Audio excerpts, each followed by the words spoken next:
Hi friends, আজকে এই ভিডিওটা আমি বানাতে চলেছি একটা ছোট্ট একটা সনেট, উইলিয়াম শেক্সপিয়ারের লেখা একটা ছোট্ট সনেট, 18 নম্বর sonnet, shall I compare thee to a summer's day, যে একটা তার প্রথম লাইন তার উপরে করতে চলেছি। মানে আমি এইটা সম্পর্কে এই সনেটটা পড়ে যা বুঝেছি, আমি এক্সপার্ট নই, আমি যেটা বুঝেছি সেটা আমি শেয়ার করছি। প্রথমে বলি, এই টপিকটা কোন কোন কোর্সের সঙ্গে রিলেটেড আছে একটু জেনে নেওয়া ভালো। এই মুহূর্তে এই টপিকটা West Bengal Council of Higher Secondary এডুকেশনের দ্বাদশ শ্রেণী মানে ক্লাস 12-এর সিলেবাসে রয়েছে, পোয়েট্রি সেকশানে। এখান থেকে পোয়েট্রি সেকশানে রয়েছে, এখান থেকে বড় প্রশ্ন থাকে, MCQ SAQ সব রকমের কোশ্চেনই থাকে। যারা এখন এবার 12-এ উঠতো, 11-এ পরীক্ষা চলছিল, লকডাউন চলছে, এখন বন্ধ হয়েছে, 11 থেকে 12-এ যারা উঠছে তাদের এই সিলেবাসে রয়েছে। এছাড়াও West Bengal school service commission যে পরীক্ষা নেয় নিত, তার অনার্স পিজি সেকশানের যে পরীক্ষাটা হয়, বিশেষ করে 11-12-এর নিয়োগের ক্ষেত্রে, শিক্ষক নিয়োগের ক্ষেত্রে যে পরীক্ষাটা হয়, সেখানেও এই সনেটটা রয়েছে। তো এই দুটো সিলেবাসকে মাথায় রেখেই আমি এই সনেটটা পড়ছি। 11-12-এর জন্য অত ডিটেলসে পড়ার দরকার নেই, কিন্তু যেহেতু টপিকটা দুটো সেকশানেই রয়েছে, স্কুল সার্ভিস কমিশনেরও রয়েছে, তাই আমি দুটোকে একটুখানি আন্ডারস্ট্যান্ডেবল একটা জায়গা থেকে একটু বোঝানোর চেষ্টা করছি, যাতে আলাদা করে ভিডিও বানানো তো সম্ভব নয়, যাতে একটার মধ্যে দিয়ে হয়। স্কুল সার্ভিসের ক্ষেত্রে নিশ্চয়ই একটু ডিটেলসে দরকার হবে, তো সেক্ষেত্রে 12-এর যে সমস্ত ছাত্রছাত্রীরা আছেন তাদেরও কিছুটা উপকার হবে, যতটুকু তারা নিতে পারবে। যাই হোক, আমি আমার অভিজ্ঞতাটা শেয়ার করছি। প্রথমে বলি, আমরা সবাই উইলিয়াম শেক্সপিয়ার, যারা ইংরাজি সাহিত্য নিয়ে পড়ি, উইলিয়াম শেক্সপিয়ার সম্পর্কে আমাদের সবারই কম বেশি জানা আছে। কারণ ইংরাজি সাহিত্যে যতগুলো বিশিষ্ট লেখক আছেন, তার মধ্যে ইংরেজি সাহিত্যে হাত দিলেই উইলিয়াম শেক্সপিয়ারের কথা মনে পড়বেই আমাদের। যেমন বাংলা সাহিত্যে রবীন্দ্রনাথ ছাড়া বাংলা সাহিত্য হয় না, সেরকমই একটা ধরে নেওয়া যেতে পারে বা আমরা বলতে পারি যে ইংরাজি সাহিত্যও উইলিয়াম শেক্সপিয়ার ছাড়া হয় না। প্রথমেই আমি আগের ভিডিওতেও বলেছি যে কোনো লিটারেরি ওয়ার্ক পড়ার সময় তার এজটাকে জেনে নিতে হবে, তার সেই কবি পরিচিতি জেনে নিতে হবে, সেই লিটারেরি ওয়ার্কটা কোথায় তৈরি হয়েছে, কখন তৈরি হয়েছে, সেই সমস্ত লেখক পরিচিতিটা অবশ্যই দরকার হয়। তো এক্ষেত্রে শেক্সপিয়ার সম্পর্কে দু একটা কথা আমরা জেনে নেব, যেগুলো কোশ্চেনের মধ্যে খুব একটা যে আমরা করবো তা নয়, এগুলো জেনে নেওয়া ভালো। প্রথমে উইলিয়াম শেক্সপিয়ার একজন এলিজাবেথান পিরিয়ডের সনেটিয়ার। এইটুকু এই কবিতার ক্ষেত্রে আমরা এটা বেশি করে আলোচনা করবো। অ্যাজ এ সনেটিয়ার হিসেবে উইলিয়াম শেক্সপিয়ার কেমন, কিন্তু উইলিয়াম শেক্সপিয়ারের পরিচিতি, তিনি তার জীবনের ক্যারিয়ারটা সনেট দিয়ে শুরু করলেও তিনি কিন্তু আলটিমেটলি একজন বিশাল মাপের ড্রামাটিস্ট হিসেবে নিজেকে প্রমাণিত করেছেন। Shakespeare is much more dramatist than a sonneteer, though he has begun his career with sonnet writing আর পোয়েম রাইটিং। এটা কিন্তু আমাদের একটা জেনে নেওয়া ভালো, প্রত্যেকের এইটুকু আমরা জানি আর কি। তো শেক্সপিয়ারের যে সনেট আলোচনা করবার আগে প্রথমেই আমাদের অন্য একটা ভিডিও আছে, সেখানে আমরা আলোচনা করেছি, কারণ ওইটা এইখানে আলোচনা করলে ভিডিওটা অনেক বড় হয়ে যাবে, যে ইভলিউশন অফ সনেট, যে সনেটের অভিব্যক্ত মানে সনেটে কীভাবে ইভলভ করলো, সনেট প্রথম শুরু হয়েছিল কোথায়, তারপরে কিভাবে আস্তে আস্তে পরিবর্তিত হতে হতে সেই সনেটটা শেক্সপিয়ারের হাতে যখন পৌঁছালো তখন কেমন ছিল, বা পরবর্তী পর্যায়ে সনেটটা কেমন চেঞ্জ হয়েছে, মডিফিকেশন হয়েছে, সেই সব নিয়ে একটা আলাদা ভিডিও আমাদের করা আছে, সেইটা আপনারা দেখে নিতে পারেন। কারণ সনেটটা প্রথমে কেন বলছি এটা, কারণ সনেটটা প্রথমে কিন্তু এই যে আমরা উইলিয়াম শেক্সপিয়ারের সনেটটা পড়বো এখন ইংল্যান্ডে এলিজাবেথান পিরিয়ডে দাঁড়িয়ে, এই সময় কিন্তু সনেট তৈরি হয়নি, বা শেক্সপিয়ার সনেটটা প্রথম লেখা শুরু করেননি। সনেটটা কিন্তু প্রথম শুরু হয়েছিল ইটালিতে, এবং সেই ইটালি থেকে কিভাবে পরিবর্তন এবং বিবর্তনের মধ্য দিয়ে সনেট এক একজন লেখকের হাতে এক এক রকমভাবে পরিবর্তিত হতে ইংল্যান্ডে এসে কেমন পর্যায়ে দাঁড়ালো, বা ইংল্যান্ডেও কার কার হাতে পরিবর্তিত হলো, সেইটা নিয়ে আমাদের একটা আলোচনা দরকার, কিন্তু ওইটা আলোচনাটা এখানে আমরা করছি না। আমরা জাস্ট এখানে as a sonnet, Shakespeare as a sonneteer আলোচনা করব। প্রথমে বলি, Shakespeare as a sonneteer, sonnet শব্দটার মানেটা আমরা একটুখানি জেনে নেব। একটা sonnet, what is a sonnet? Sonnet is a 14 lines poems, প্রত্যেকেই আমরা জানি, চতুর্দশপদী কবিতা বলে আমরা ক্লাস 11-12-এর ক্ষেত্রেও তাদের বোঝা দরকার, যে 14 লাইনের একটা কবিতা। It is a lyric poem, একটা গীতি কবিতার মতো থাকবে, এবং ইট হ্যাজ 2 ডিভিশন, এটা দুটো ভাগ থাকবে। First 8 lines called octave, and this remaining 6 lines called sestet. এইটা নাকি একটা সনেটের সংজ্ঞা, এবং তার একটা রাইম স্কিম থাকবে। স্বাভাবিক এই সনেট সম্পর্কে 2-4টে কথা এরকম, একটা লিরিক পোয়েম, অক্টেভ সেস্টেটের 2টো পার্ট থাকে, এবং একটা রাইম স্কিম থাকে। অক্টেভ সেস্টেটের 2টো পার্ট থাকলেও থিমেটিক্যালি তারা কানেক্টেড থাকে। এইগুলোর ডিটেলসে অ্যাজ এ সনেটের ইভলিউশনের যখন আমরা আলোচনা করব তখন এগুলো বোঝা যাবে। যাক, as a Shakespeare as a sonneteer হিসেবে আমরা একটুখানি 2-একটা কথা বলে নিই। শেক্সপিয়ার 154টা সনেট লিখেছিলেন। 154টা সনেট, তার মধ্যে আবার ভাগ আছে। এতগুলো সনেটের মধ্যে তিনি 1 থেকে 126টা সনেট তিনি তার বন্ধুর জন্য লিখেছিলেন। সে বন্ধুর পরিচয় নিয়েও আমরা এটা আলোচনা করব, যার পরিচয়টা ক্লিয়ারভাবে কোথাও জানা নেই, বিতর্কিত একটা বিষয়। 1 থেকে 126টা সনেট তার বন্ধু মিস্টার ডব্লিউএসের জন্য তিনি লিখেছিলেন, এবং 127 থেকে 152 পর্যন্ত এই যে 26টা সনেট পরবর্তী, এই সনেটগুলো তার ডার্ক লেডিকে নিয়ে লেখা সনেট। তার ডার্ক লেডি, তার বিলাভেড, প্রবাবলি তার বিলাভেড, যারও আইডেন্টিটি ক্লিয়ার করে কোথাও বলা নেই, তাকে নিয়ে লেখা সনেট। এবং তাহলে 126 এবং আর পরের 152টা হলো, এবং আরও 2টো সনেট তিনি লিখেছিলেন, কিউপিড সনেট বলা হয় তাদেরকে। এছাড়াও শেক্সপিয়ার আরও 2টো লং পোয়েমস লিখেছিলেন, যে 2টো খুব উল্লেখযোগ্য, Venus Adonis and rape of the Lucrece. এই 2টো বড় লং পোয়েমসও আমরা শেক্সপিয়ারের হাতের লেখা পাই তার কালেকশনের মধ্যে। As a poet or as a sonneteer, বা বেসিক্যালি অ্যাজ এ পোয়েট শেক্সপিয়ারের ওয়ার্কসটা এই যে সংক্ষেপে আমরা আলোচনা করলাম, আর বিস্তারিত যাব না এখানে। এবার আসি পার্টিকুলার সনেটে। এই যে 1 থেকে 126টা যে সনেট শেক্সপিয়ার লিখেছেন, এই 1 থেকে 126টা সনেটের মধ্যে যাকে উদ্দেশ্য করে লেখা হয়েছে তার ক্লিয়ার আইডেন্টিফিকেশান নিয়ে যথেষ্ট বিতর্ক রয়েছে, controversy, great deal of controversy রয়েছে regarding the identity of his friend mister W H. কে সেই ব্যক্তি? কেউ কোনো ক্রিটিক্স বলেন মিস্টার ডব্লিউএইচ আর কেউ নয়, শেক্সপিয়ারের সঙ্গে খুব কাছের বন্ধু উইলিয়াম হারবার্ট। কেউ নাকি বলেন যে ওটা হেনরি রিও থেসলে, মানে এইচটা আগে, হেনরি রিও থেসলে। এই দুজনকে নাকি শেক্সপিয়ারের খুব কাছে পাওয়া গেছে ক্লোজ ফ্রেন্ড হিসাবে, কিন্তু পরিষ্কার করে বলা নেই। কেউ একজন আর্ল অফ পেমব্রোক ছিলেন, কেউ একজন আর্ল অফ সাদাম্পটন ছিলেন। মানে ক্লিয়ার আইডেন্টিফিকেশনটা আমরা কখনোই শেক্সপিয়ারের এই বন্ধু সম্পর্কে আমরা পাইনি কোথাও, শুধু মিস্টার ডব্লিউএস নামে তিনি পরিচিত। তো এই 1 থেকে 126টা সনেট এই আইডেন্টিফিকেশান না পাওয়া বন্ধুকে নিয়েই লেখা হয়েছে, তাকে অ্যাড্রেস করেই লেখা হয়েছে। তার এই যে মিস্টার ডব্লিউএসকে নিয়ে লেখা সনেটগুলোর মধ্যেই এই 18 নম্বর সনেটটা, shall I compare thee to summer's day, আমরা টেক্সটটাও একটুখানি পড়বো, সেই সনেটটা তাকে উদ্দেশ্য করে লেখা হয়েছে। আমরা দেখব এই যে shall I compare thee to summer's day, যে প্রথম লাইনটা যে টাইটেল হিসেবে উপরে বোল্ড অক্ষরে লেখা, এটা কিন্তু টাইটেল নয়, একটা সিরিজ অফ সনেটস নিয়ে একটা বই তৈরি হয়। বিশেষ করে 1 থেকে 126 পর্যন্ত যে সনেটটা রয়েছে, সেই সনেটটাকে কিন্তু টু হিজ লাভ বলে এনটাইটেলড করা আছে, যেহেতু বন্ধুকে নিয়ে লেখা। সেই বন্ধুকে নিয়ে লেখা সনেটগুলোর মধ্যে 18 নম্বর সনেটটা হচ্ছে এইটাই আমরা একটু আলোচনা করব। প্রথমে বলি এই সনেটটাতে কি আছে। এই সনেটটাতে কবি তার বন্ধুর, স্বাভাবিকভাবে যদি আমরা এক লাইনে বিষয়বস্তু বলি, তার বন্ধুর সৌন্দর্যকে অমর করে রাখবার একটা প্রচেষ্টা করছেন। সেই প্রচেষ্টাটাকে তিনি কবিতার মধ্য দিয়ে তার বন্ধুর সৌন্দর্যকে তিনি চিরস্থায়ী করে রাখবেন, সেই প্রচেষ্টাটা এই কবিতার মধ্যে দিয়ে ফুটে উঠেছে।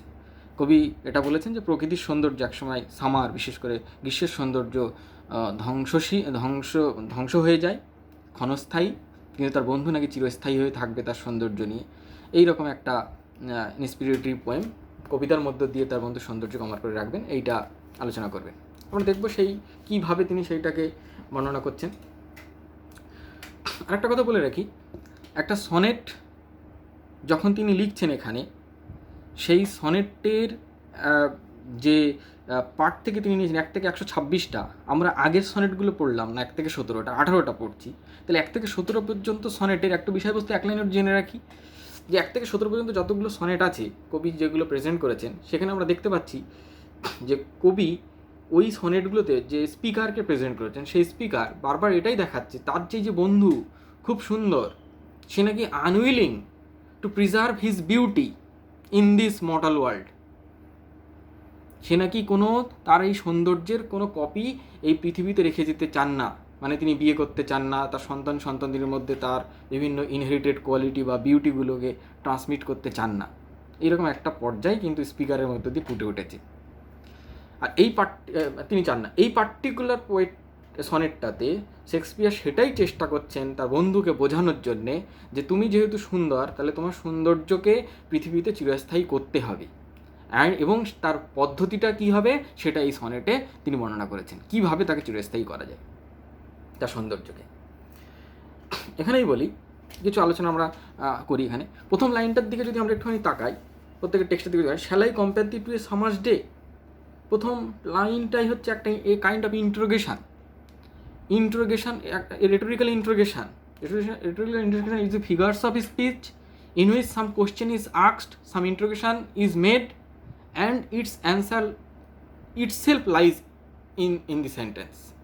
Shall I compare thee? আমি কি তোমাকে তুলনা করতে পারি টু এ সামার্স ডে, একটা গ্রীষ্মের দিনের সঙ্গে। Summer's day, day of a summer.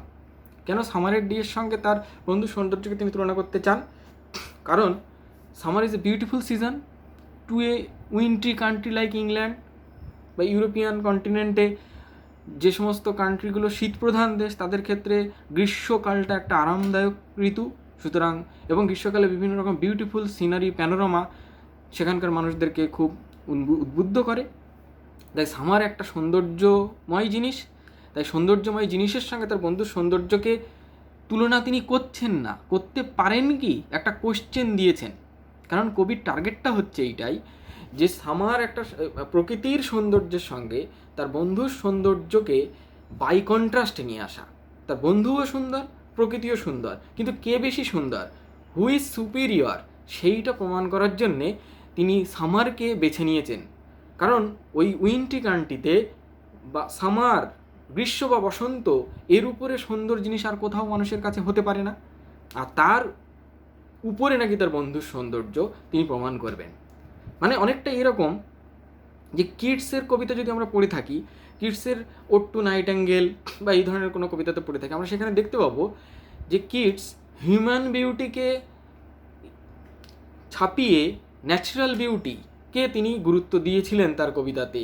যে হ্যাঁ, প্রকৃতিই বড়, মানুষ ক্ষুদ্র, মানুষ যন্ত্রণা পায়, পাখি গান করে, তার কোনো যন্ত্রণা নেই, মন খুলে গান করতে পারে এক্সট্যাটিক সং।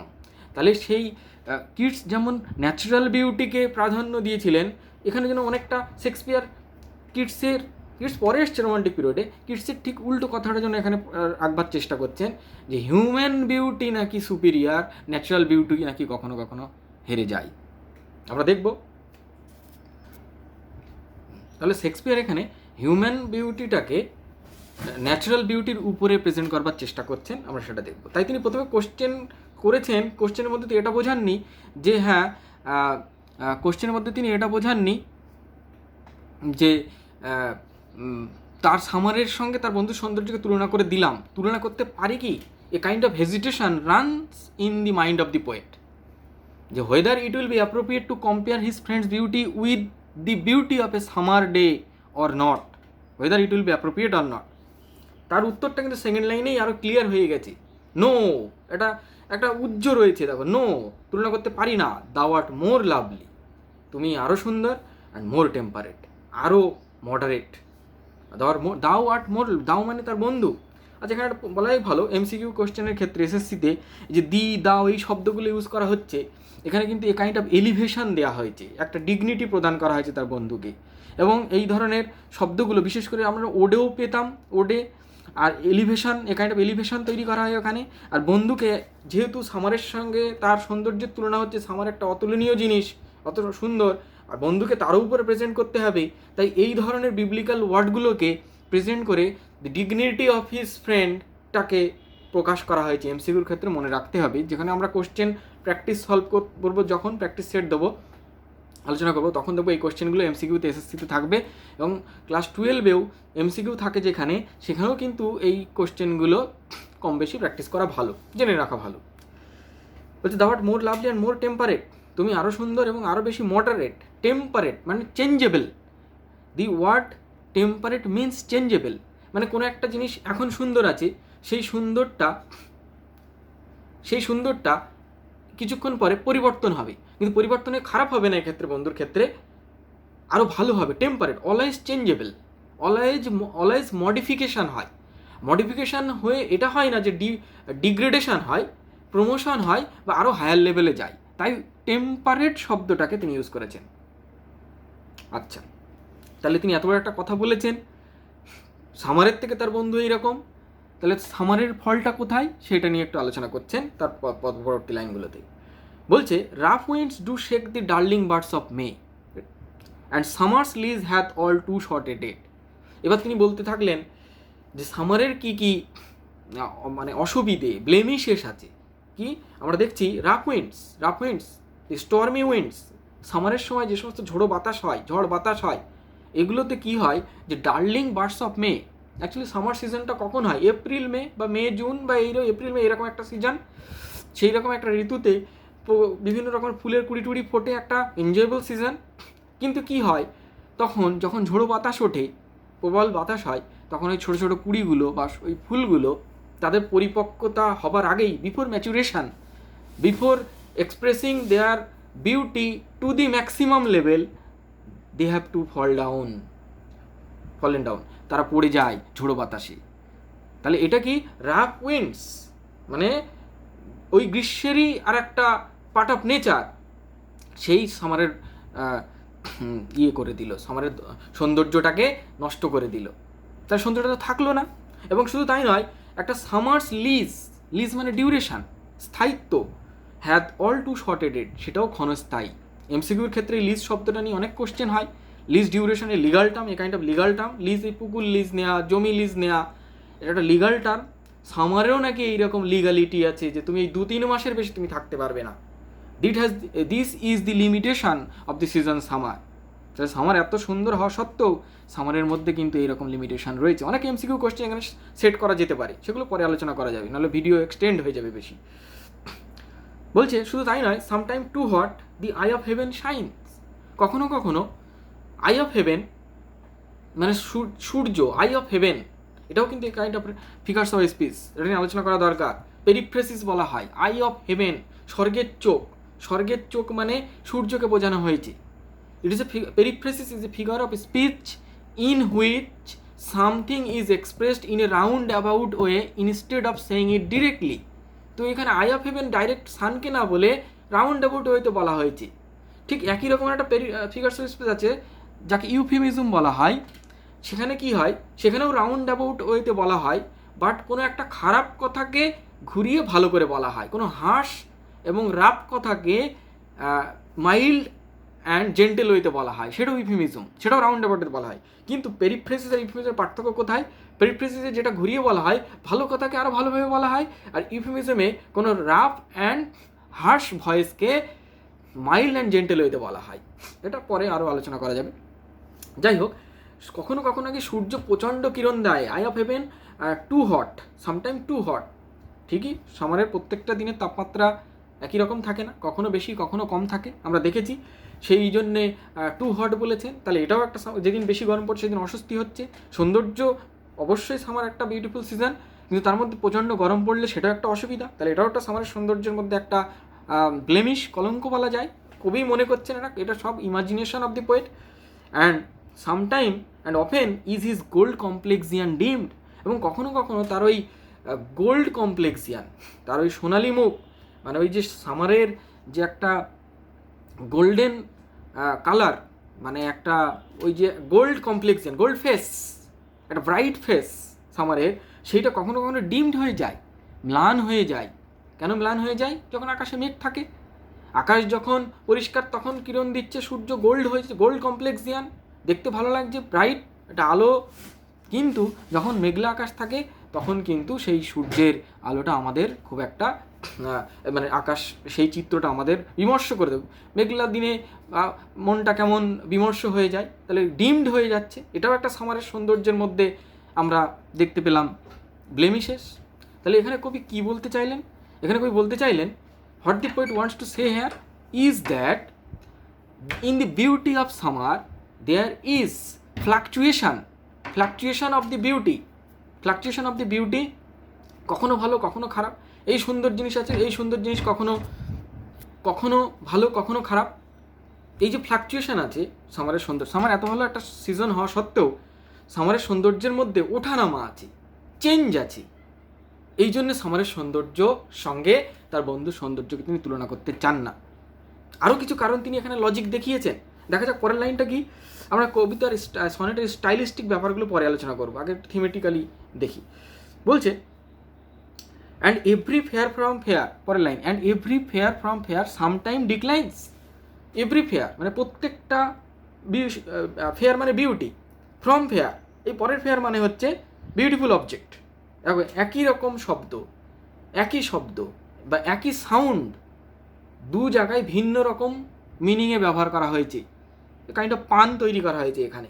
তাহলে প্রথম ফেয়ারের মানে হচ্ছে সৌন্দর্য মানে বিউটি, পরের ফেয়ারের মানে হচ্ছে বিউটিফুল অবজেক্ট। প্রত্যেকটা বিউটিফুল অবজেক্ট থেকে প্রত্যেকটা সৌন্দর্য সামটাইম ডিক্লাইন্স, একটা না একটা সময় ধ্বংস হবেই। তার মানে বলতে চাইলেন যে every beautiful object is subject to decay. প্রত্যেকটা সুন্দর জিনিস ধ্বংস হবে এই পৃথিবীতে, প্রত্যেকটা সুন্দর জিনিস ধ্বংস হবে। এটা কবি ঠিকই বলেছেন, একটা ইউনিভার্সাল ট্রুথ, কোনো জিনিসই চিরস্থায়ী থাকে না। Every beautiful object is subject to decay and desolation, এটা আমরা জানি, কবি ঠিকই বলেছেন, ইউনিভার্সাল কথা।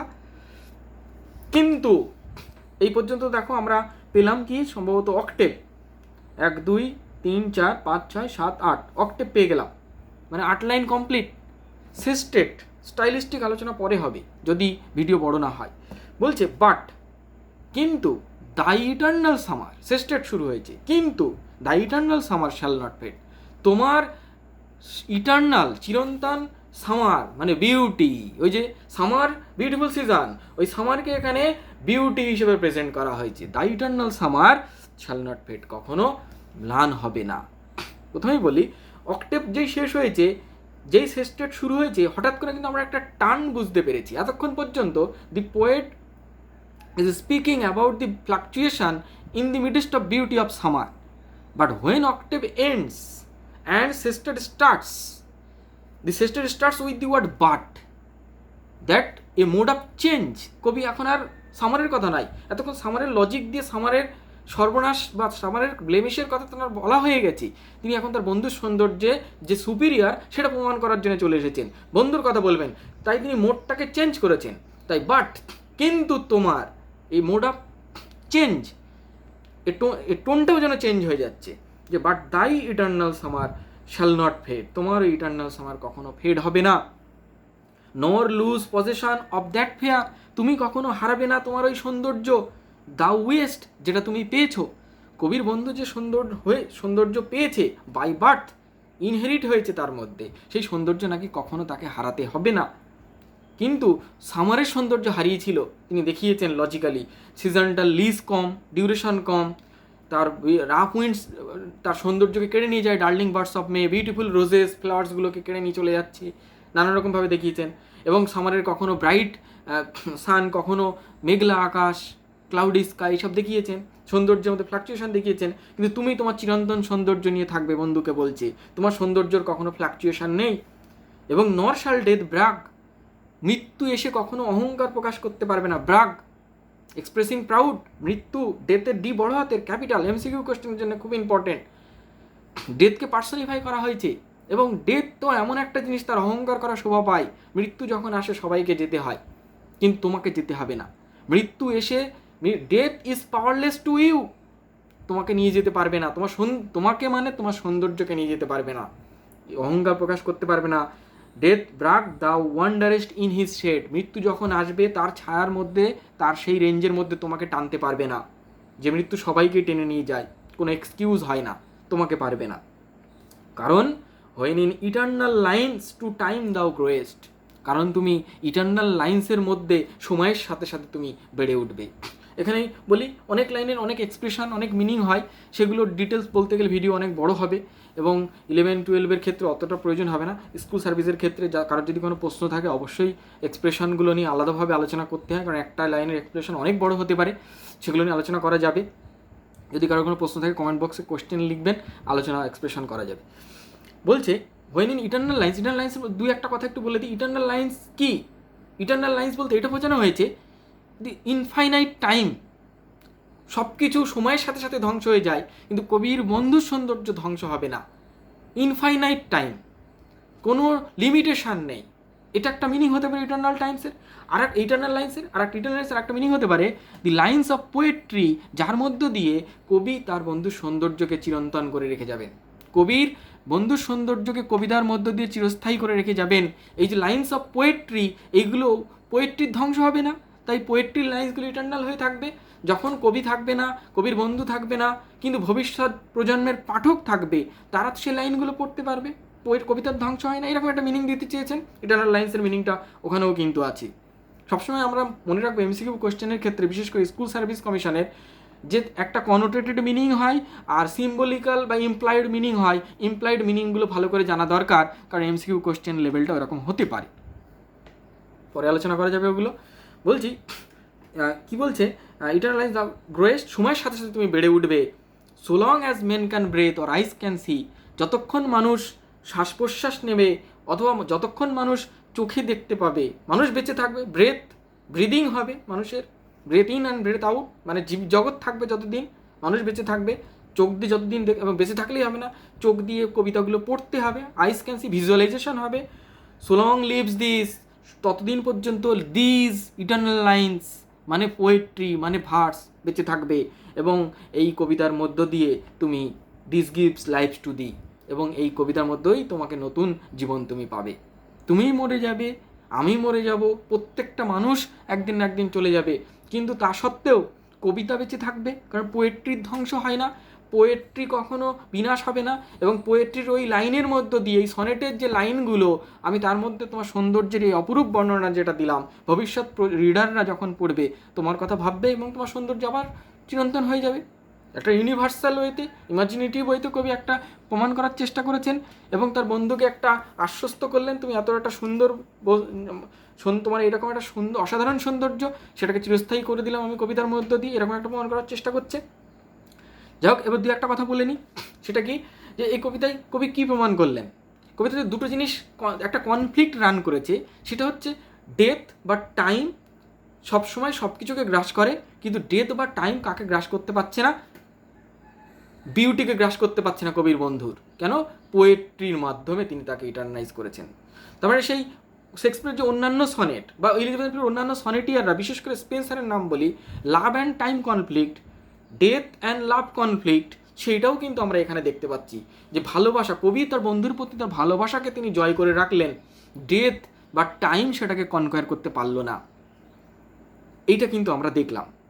এবং শুধু তাই নয়, শেক্সপিয়ারের এই সনেটটাতে আমরা একটু স্টাইলিস্টিক ব্যাপারগুলো যদি একটুখানি দেখি, যে শ্যালাই কম্পেয়ার দি স্টাইলিস্টিক ব্যাপারটা কি, যে শেক্সপিয়ার সনেটটাকে আমরা অন্যান্য সনেটের থেকে একটু আলাদা কেন বলছি? কারণ শেক্সপিয়ার তার সনেটে আমরা দেখব যে শুধু অক্টেভ সেস্টেট তো অবশ্যই সনেটে থাকতে হবে, ডিভিশন যেভাবেই হোক সেটা আমরা পাবো। শেক্সপিয়ারটা নতুনভাবে তার সনেটে কোয়াটেন প্যাটার্ন চালু করেছেন। কোয়াটেন মানে 4 লাইন করে এক একটা স্ট্যাঞ্জা, 14 লাইনের কবিতা, 3টে কোয়াটেন মানে 3x4, তার মানে 12টা লাইন, এবং একটা কনক্লুডিং কাপলেট আছে লাস্টে। এবং তার সনেটের রাইম স্কিমগুলো রেগুলার রাইম স্কিম তার অন্যান্য সনেটের সঙ্গে পুরো এক, এটা একটা আমরা দেখতে পাবো শেক্সপিয়ার সনেটে। কোয়াটেন স্ট্যান্ডার্ড তিনি চালু করেছেন। এবং শেক্সপিয়ারের সনেটের মধ্যে আমরা দেখব অনেক এক্সপ্রেশনে যে কিছু যে জিনিসগুলো সুন্দর, শেক্সপিয়ারের কনসেপ্ট অফ বিউটিতে আমরা দেখব যে জিনিসগুলো সুন্দর, every fair from fair sometime declines বলে যে লাইনটা এখানে আছে, তার মধ্য দিয়ে একটা বেশ ভালো কথা এমসিকিউ কোশ্চেন বা আমাদের একটু জেনে রাখা ভালো। অ্যারিস্টটল কনসেপ্ট অফ বিউটি বলে একটা টার্ম আছে, তিনি সেখানে বলেছেন যে এভরি বিউটিফুল অবজেক্ট তার কমপ্লিটনেস বা হোলনেস নিয়ে সে থাকবে, এবং সে যে ইনগ্রিডিয়েন্টসগুলো দিয়ে সে বিউটিফুল অবজেক্টটা তৈরি হয়েছে, এভরি বিউটিফুল অবজেক্ট যে ইনগ্রিডিয়েন্টসগুলো দিয়ে তৈরি থাকে, সেটা কিন্তু একটা হারমোনিয়াসলি অর্গানাইজ থাকে তার মধ্যে, সেটা কিন্তু ব্রেকেবল হয় না, অত সহজে সেগুলো ধ্বংস হয় না। এক কথায় প্রত্যেকটা সুন্দর জিনিস এমন সুন্দর সজ্জাই থাকে যে সে যদি সুন্দর জিনিস হয় তার অত সহজে বিনাশ হবে না, অ্যারিস্টটল কনসেপ্ট অফ বিউটিতে। তো এখানে সামারের বিউটি নিশ্চয়ই অ্যারিস্টটল কনসেপ্ট অফ বিউটি নয়, কারণ তার সৌন্দর্য ফ্লাকচুয়েশন আছে, তার সৌন্দর্যের মধ্যে আমরা ব্লেমিশেস দেখতে পাচ্ছি, উপরন্তু তার বন্ধুর সৌন্দর্য যেন অ্যারিস্টোটেলিয়ান কনসেপ্ট অফ বিউটি হয়ে গেছে, কারণ তার বন্ধুর সৌন্দর্যের বিনাশ নেই। দি লাইন্স অফ পোয়েট্রি তার বন্ধুর সৌন্দর্যকে নাকি ইমমর্টাল করে রাখবে, এইটা নাকি তিনি প্রমাণ করেছেন, এবং সত্যিই তাই, সেটা রেখেছে, একটা ইউনিভার্সাল কথা তিনি বলেছেন। কবিতার মধ্য দিয়ে আজও আমরা তার বন্ধুর সৌন্দর্যকে পড়ে জাগিয়ে তুলছি, তার সৌন্দর্যকে। এই হলো কবিতার সম্পর্কে টেক্সট। টেক্সটে আরও অনেক লাইন বা এক্সপ্রেশনগুলো আছে যেগুলো নিয়ে আরও আলোচনা করা যেত, দরকার নেই, অত খুব লেংদি হয়ে যাবে। যদি কারোর প্রশ্ন থাকে পরে অন্য ভিডিওতে আলোচনা করা যাবে। ধন্যবাদ। দেখতে থাকবেন অন্যান্য যে স্কুল সার্ভিসের অন্যান্য টপিকের যে সমস্ত টপিকগুলো আমরা আলোচনা করব, আপলোড করব এসএসসি যে সিলেবাসে বা ক্লাস 12-এর সিলেবাসে যে সমস্ত টপিকগুলো আছে আমরা পরে আলোচনা করবো, সেগুলো ফলো করবেন। ধন্যবাদ।